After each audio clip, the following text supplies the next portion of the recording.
Газдите на конфекциите во државата излегува со непродуктивно и девалвирачко барање, смената на работниците наместо 8 да трае 8,5 часа, што ќе рече да си ја одработат и паузата за доручек.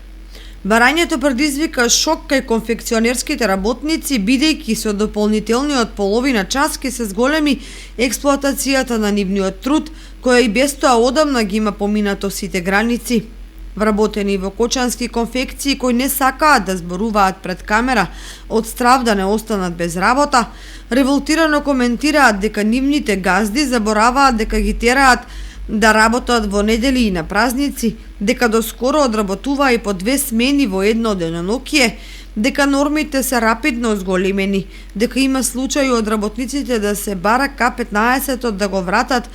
дека собствениците се уште манипулираат со осигурувањето на вработените, дека се исплаќаат плати во плико и низа други незаконски појави.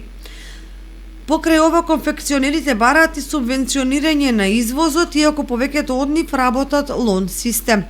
На овие барања на конфекцијските газди реагира и партијата Левица, која дури им нуди правна и друга заштита на конфекцијските работници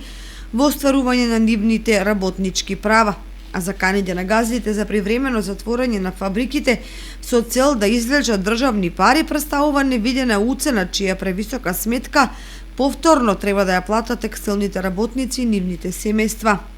Ваквите превирања во текстилната индустрија доаѓаат и како последица на најавеното зголемување на минималната плата од 14.500 денари, што најсериозно ќе удри врз работењето на конфекциите, каде доходовноста е ограничена поради лон зависноста и диктирањето ниски цени од страна на странските партнери.